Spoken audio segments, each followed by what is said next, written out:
Yeah, they have. I mean, it's the first time Australia's provided a member of a royal family, I think, anywhere.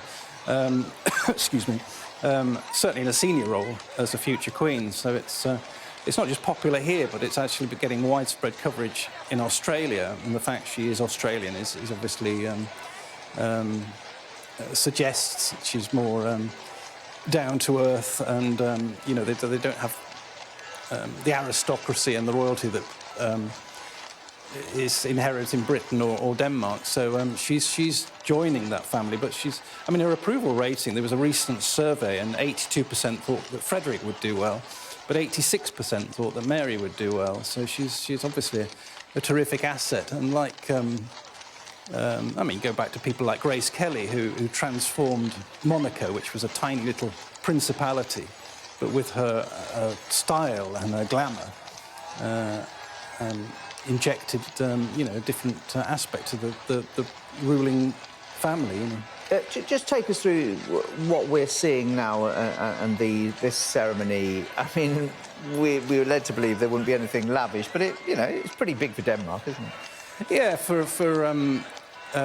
this is really how the European royals do. I mean, they're all slightly different variants on a theme, but this is what you see across Scandinavia, in Sweden, Denmark, Norway, Holland, Spain, and so on. It's, as you were saying, it's only Britain that still has the traditional coronation. But this is going to the Queen Margrethe and her son are both in processions to the Christiansborg Palace, where she will sign the instrument of abdication, and then they'll have a reception at 1:30 our time, and at 2 o'clock our time that he will go on the balcony, and the Prime Minister will pronounce him, or proclaim him, that's what we're calling a proclamation, yeah. Proclaim him king. And that again shows the importance of the people, because they've got to, you know, acknowledge their king. So it's a two-way thing, really. And the Prime Minister took the Prime Minister by surprise, didn't it, this announcement? Mette Frederiksen, and I think she'd only told her children 3 days before that Margrethe that she was about to go. Yeah, I mean, Margrethe's New Year address is similar to the Christmas broadcast of our King or Queen Elizabeth before him, that it's a personal thing. You don't have to run it by the government. And so she has in the past talked about political things, about asking the people to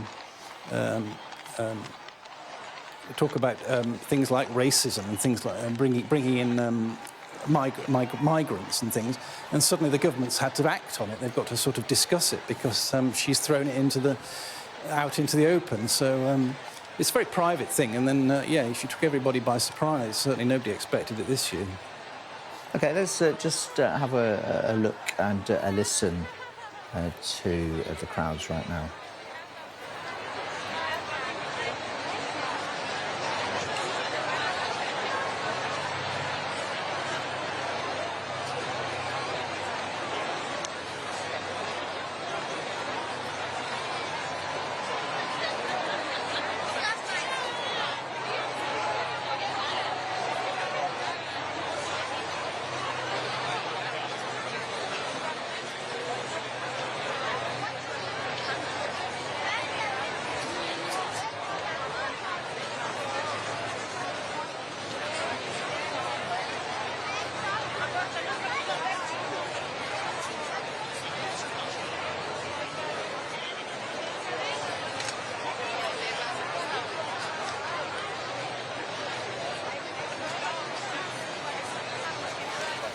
Ian Lloyd's with us now. So when we talk about proclamation, what's that, a statement, something signed? Is there a big affair that the new king will be crowned? How does it all work there? No, nothing like that. I mean, Margrethe will sign the instrument of abdication, and at that moment he will be queen, because, king, I beg your pardon, because she does that at the Christiansborg Palace, which is where the government is assembled. So it's the document is approved straight away, so that that moment he will take over as sovereign, at which point she will depart Queen Margrethe will depart back to her palace.